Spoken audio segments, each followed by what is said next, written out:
this is Charlie Mato-Toyela with Blue Bear Flutes, our website bluebearflutes.com, and also our Instagram, Facebook, Twitter, all that mess. Pinterest, don't forget Pinterest. But anyway, I just wanted to share with you something that I've had so many people request over the years that we've been on YouTube. I've had people make their requests in so many different levels and asking for this and asking for that, and I've never done it until now, and I guess in a lot of ways I felt like I probably had already done this, and I know you're at home thinking, just get to it. Well, the song that you heard at the beginning of this video and the other piece of it that you'll hear again at the end of this video is one that I've had so many people ask me, how do you play? Can I get a recording of it? Can I this? Can I that? And over the years I've said yes eventually, and I have kind of put it off and just really had it on the back burner for the longest time because I figured, you hear it all the time, you'd get tired of it after a while. But even recently, and I say recently, it's been years and years and years we've been on YouTube, I've had people ask me, what's the key that the flute's in your intro? And I always tell them, which video are we talking about? Because in the beginning, it was always played on this old flute here. And then down the road, I played it on another one that's not even up here. And nobody seemed to have noticed that I changed the keys drastically of the flute. And so I've never really, I've mentioned it a couple of times, but I've never just come out and said, hey, by the way, I've played that song on so many different flutes. As a matter of fact, my little old timer here,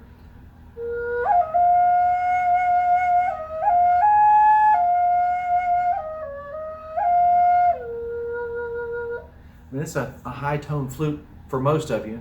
It's kind of a, I guess, a high B flattish, close to a mid A or somewhere in that ballpark. This is a river cane flute that's been with me for about 30 some odd years now, and it's a beautiful sounding flute. I really love it. It really is an amazing instrument. You can tell that I've had it for a while because it's kind of bumpy up here with the texture, and then down here the bumps are all worn off. I don't know if you've able to even see that, but such a neat old flute. It has a round sound hole, which is something I don't do anymore. Look how tiny the fingering's. Just a all-around really cool flute that I made 30 some odd years ago. But the song sounds cool even on that old fella. So having said that, I'm not going to play on this video because this guy here needs a little attention. He's been around for a while, about the same length of time. Well, I guess not. Maybe that one's only probably around 20 some odd years old. But this here is a Western cedar key of low D flute. Not that that matters, obviously, because you can play it on anything. And I'm going to show you how to play the song of the Blue Bear, which is one of the many, many songs I've kind of written over the years. It's just something I continually play, and I'm going to tell you, the viewer, which I know all of you are so tired of hearing me talk already. I'm just kidding, most of you aren't. Only a couple people every now and then tell me that. But I'm going to share with you something that I shared with my class. Currently we have an online class that I teach a couple days a week, and the class is something that I have wanted to have for a while because I really love inspiring people to play the Native American flute and play music in general. So I told them that this music written on this paper here is my song. It's the song of the Blue Bear. If you record it and put it on YouTube, they'll probably ding you because it's played on every one of our videos. So, the YouTube bots that listen to that kind of thing will probably ding you for it, and I haven't made any provisions for them not to. It might even ding me if I play it outside of my normal intro. But I want you to take this music and use it as a way to inspire you to play the Native American flute. If it's 4 notes here that you think, well, those 4 notes sound really good together, whatever it is, over the years, I, as a musician, have absorbed all of the music that I've listened to. I listen to everything under the sun.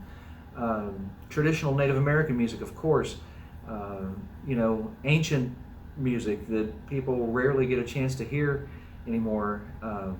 everything from that to country to rock to pop to rap and hip hop and classical music.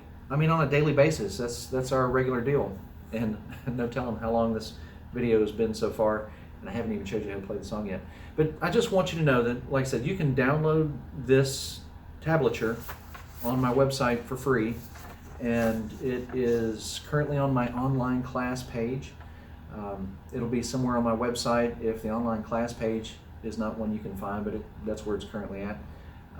But the Song of the Blue Bear, something I want you to take and listen to it when you get a chance and play it, and I want you to find something in it that you can use, because for me that's what it's all about. It's about inspiring others to play, to enjoy, to really like the music that they I guess admire. I want them to find a way, you to find a way to use that. So I'm going to point out some things while I am showing you the song. And the intro, like I told my class, the intro is at the beginning, the outro to our videos is at the end. You'll recognize those. You may not recognize the meat and potatoes in between, but this song is one that I've played a couple of different ways. And it's been more advanced in the past and sometimes less advanced, but it's something, like I say, that is dear to me. I want to share with you all, and you can play it on whatever kind of flute. It doesn't have to be a key of D flute. As a matter of fact, the high tone flutes, like this old timer here, are some of my favorites, and I know not everybody believes, I believe it's a mental stigmatism that you might have, that high tones, oh no, but it's not like that, as I've shown in other videos. So please check those out if you oppose my idea.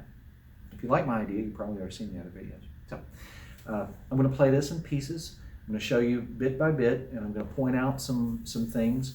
For example, the hold that you'll see is, as I told my class, it's whatever length of time you want to make it. It's just a hold. It's not like, we're not counting measures and rests here. I know a lot of you that don't read music or are afraid of that kind of thing. Don't be afraid of it. This is easy peasy stuff. It's written on flute tablature that has been around for, the idea of writing flute music out in tablature has been around for hundreds, if not thousands of years. And same thing with guitar tablature and other musical instrument tablature, harmonica tablature. I mean, everybody's got something like that. But if you'll notice the hold, this one is kind of a long hold, whereas this one here is a medium length hold, and this one's a short one. So just contrast them, and nobody's going to get upset with you. I mean, this music, even the written word, as I told my class, written words are meant for your decipher. You can make words into whatever you want them to be. You can color them really brightly, or you can color them really dark, so you can use these words however you like. And same thing with music. I'm not one who believes in the strict adherence to the way something's written. You can do it however you like to. So if you decide you want to make my long hold short and short holds long, more power to you. Just make it beautiful and enjoy. That's what I'm here for. So also, there's a little looks like a double parentheses here above. And that's just a way that not necessarily the way that everybody does. You might find a different written version of it, but this is what you get. This is kind of like a grace note of sorts. With the Native American flute, when you're transitioning from one note to the next, there's a technique, as I've shown in previous videos. This finger right here, I call it my jumping bird technique. So see, you use words however you like. Anyway, so if you watch my fingers, if this is your first time watching one of my videos on how to play something, then you may wonder, how to do that. But it's super easy. I'm just going. It's not as pretty that way. So, and so I'm just basically making a note that goes before that, and I'm using one of my fingers. Sometimes people use the top note, that way they have all the ones below it. I don't. I use this. I use it because one of my favorite stories about the flute has a bird that teaches us how to play it. And so anyway, I think I've got a video on that somewhere. Um, thousands of people flocked to that video. Anyway, so that's easy stuff. And other than the hole, that's really about it. There is something I may point out, if I remember to down the road, something I pointed out to my class. It's very important. It's a concept that some people don't realize. It's the silence.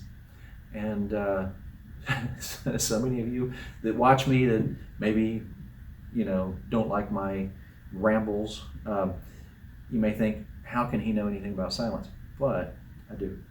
So I'm going to, like I say, play through some of this. I'll play through the first line and then we'll kind of go to the next. I'm going to play slowly, and sometimes I'll play with technique and sometimes without. And forgive me for the length of this video. Simply teaching you how to play this song. And I know a lot of you are thinking, well, somebody else out there has to be teaching how to play this song. This is my song, so if they are, more power to them. I don't really care, but I'm the one that knows how it sounds. Oh my gosh. And telling you all this stuff is actually part of the learning process. So I hope that you appreciate that. If you don't, good, you can turn the volume off and just watch me play. But I'm going to go kind of slow so that you get an idea. Sometimes I'll play with technique, sometimes without. And you can watch my fingers here if you like, or you can watch the music as I play along, and I'm not going to adhere to sometimes the holds or anything, just so that you can see what the notes are. Basically, all holes covered are black or dark, and then the light colored holes, like the second line or the second note there, drawn out in tablature, is 2 dark holes. That means these 2 top holes are covered, and then the 3 bottom ones are uncovered. If you are playing what I consider a modern Native American 6-hole flute, that's the kind where you have to keep this finger covered to make it play the scale it's supposed to be made in. If you're playing one of those kind of flutes, just pretend that this sucker here is covered all the time. If I ever need to play a note, such as this half-step note that is out of key on your flute, I will play it in a different way. I have videos on that. So, anyway, to the meat and potatoes, right? I'm thinking of, Chief Bobby Johns. I told my class, he always used to tell me, Charlie, just shut up and play the flute. So many of you out there probably rolling thinking, yeah, I wish you would. Anyway, fun for me nonetheless. Thanks, Bobby.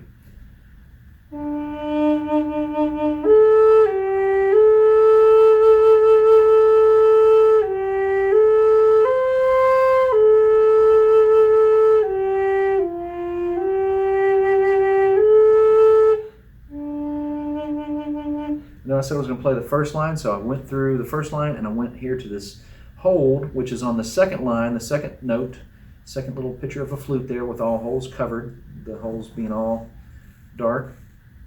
And that's basically what you hear at the intro of my videos. It sounds like this.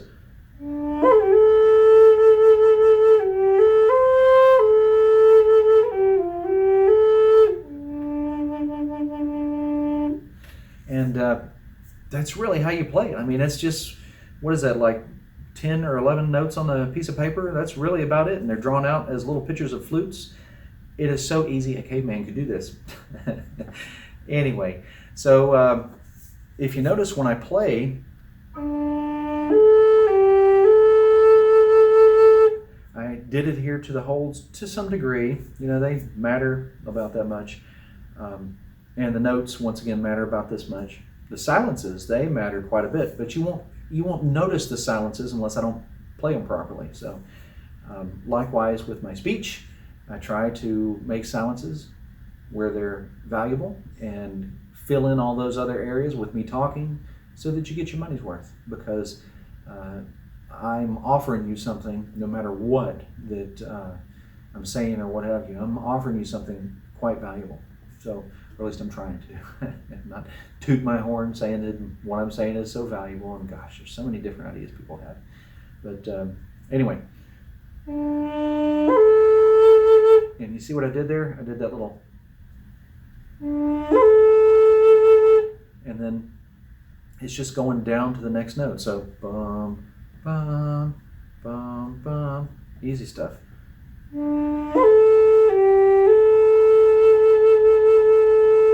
And then the next part is this group of 4 notes here. And you notice how I started the note? By playing and This whole song reminds me of that Lonely Man song from The Incredible Hulk.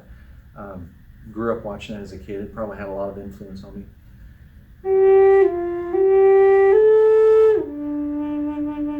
And I ended again on that note, so we'll just keep going from here. Easy stuff.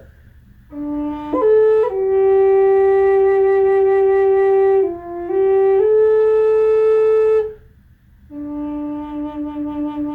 you heard that little rest there? I mean, it was like this big. It's almost as if I was actually talking, right? Only about that big. But anyway, that little stop is important to me. It may not be important to you. And one thing that, just like the great, I guess, painters in the world saying, if you want to make a great sculpture, you have to chisel out everything that's not whatever it is you're sculpting. With the music, the rests are so critically important. The silence is so critically important. We oftentimes don't even hear it.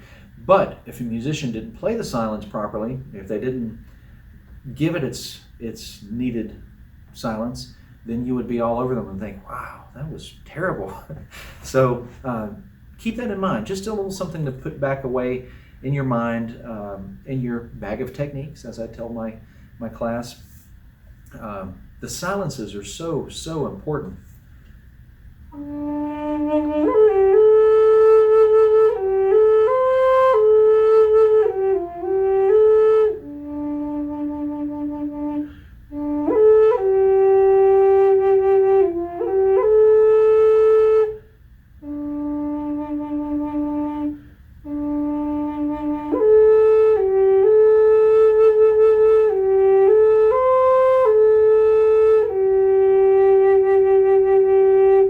Notice I played that whole page there, and when I got to this hold, it was actually a little different in length than, say, the hold that is above it. Because once again, these pieces of information are really, I guess it's kind of up to the player. You know, they're how you want to play it, and if you want it a little longer, that's great. I guarantee you, those out there who say I talk too much know nothing about silence. And where to play it. Now, just a little tongue-in-cheek there. Anyway, so starting from, I guess, where we're at here on this line, you'll notice that the tune changed just a little bit. So I'm going to start right here with the hold, and we'll continue along and go, I guess, all the way through to the next sheet. Which I'll have to move for you because I want to make sure that you can see all this. But I'm going to start there again on this whole bottom line, the first page, just so that you can see what it sounds like. Once again, this is something that, you know, anybody can play this so easily. You don't have to get all the accents properly. You don't have to get all the holds proper. You don't even really have to get silence or anything. It's all, you know, it's easy to play. You can just thumb through the notes and play them all together, you know, and you'll get something beautiful out of it. I hope that you enjoy it. Like I say, you know, the scales kind of tilt in my favor in that particular case. So many people have said that it's a beautiful song. So here we go.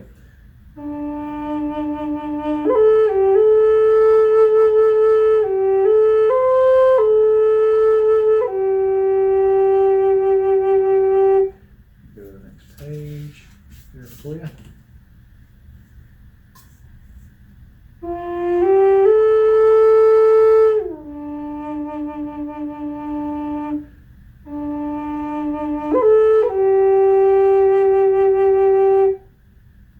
Sorry about that, mess that one up. I'm starting to play it the way I usually play it.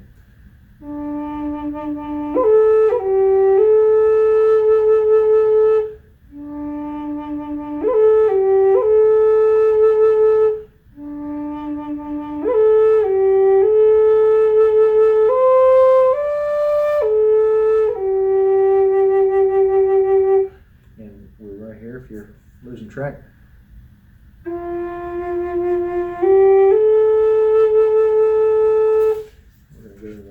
Page. Do that with my dry hands. Now you'll start recognizing the outro. It comes in a couple of lines here.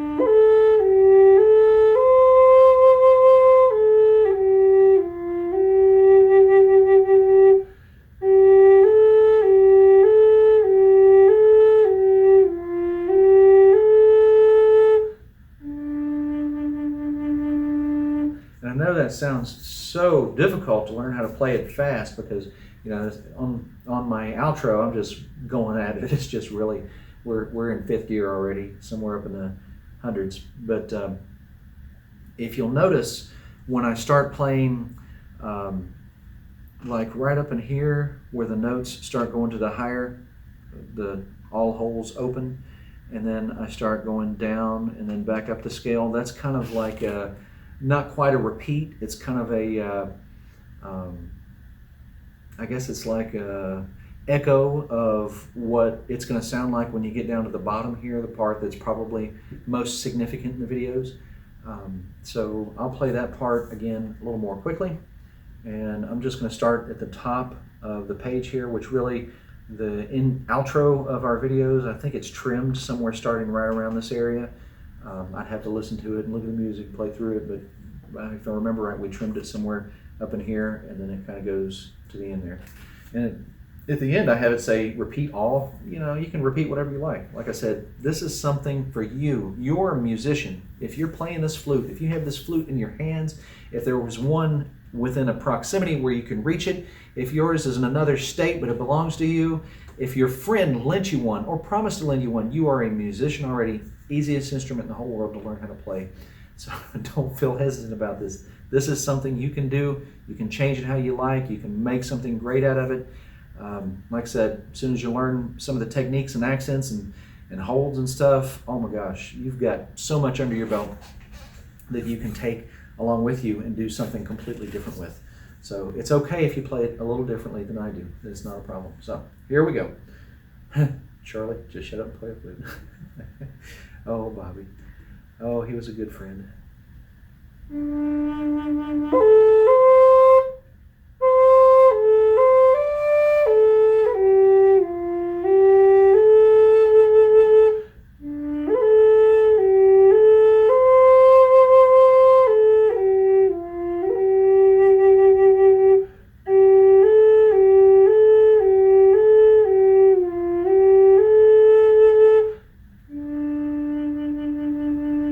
And on my videos, it sounds so lightning fast. Like I say, I don't want to intimidate you.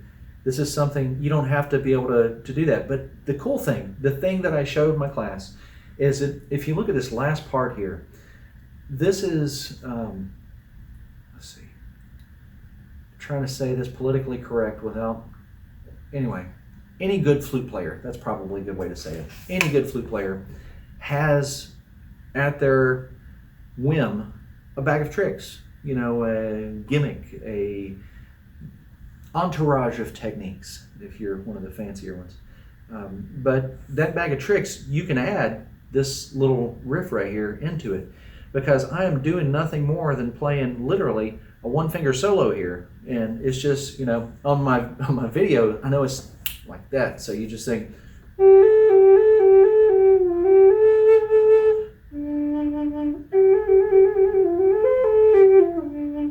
you can change this, like I say, but all I'm doing is one little finger.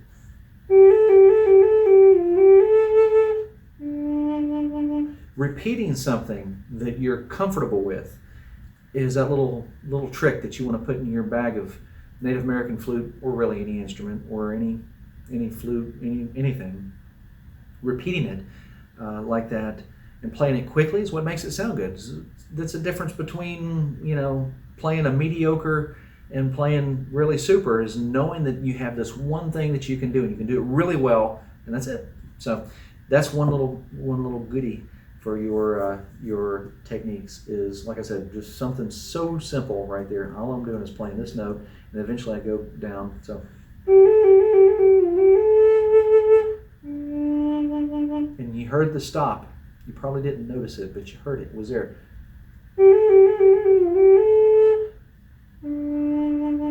That stop is so critical. That silence, you know, is so critical.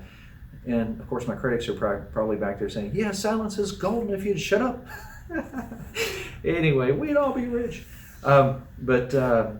Anyway, so a lot that you can do here. Like I said, the outro part of our videos, it's so easy to play. It's up and down the scales. Like I told my class, you know, up and down the scales is something that everybody, if you practice a scale, you should have this. I mean, it's easy peasy. In my class, we always start at the top of the scale.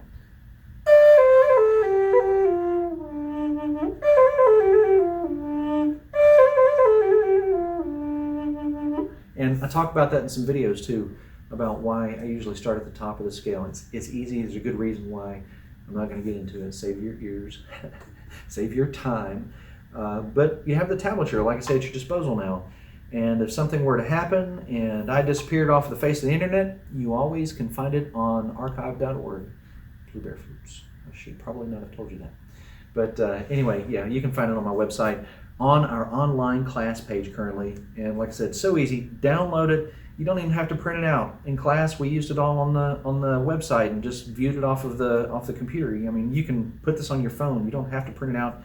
I print it out. I'm still kind of old-fashioned in that particular way. And it looks kind of cool on the paper to me. It stands out. I'm like, wow, you know, it's like a cartoon or a comic.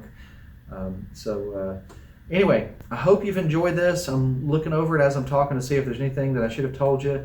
You don't have to use all those embellishments. Like I said, don't fear it. It's so easy to learn how to play the Native American flute. And with this, I hope you found some useful techniques.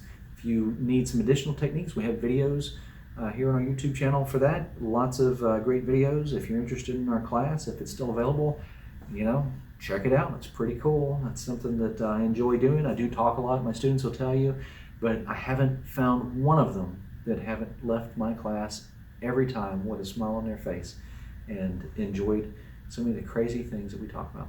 So, once again, I hope that you enjoy this. I hope you're doing well. So important in these times in the world today. And I hope that you are thinking a lot for yourself. I hope that you are growing as a human being, and I hope you're in good health.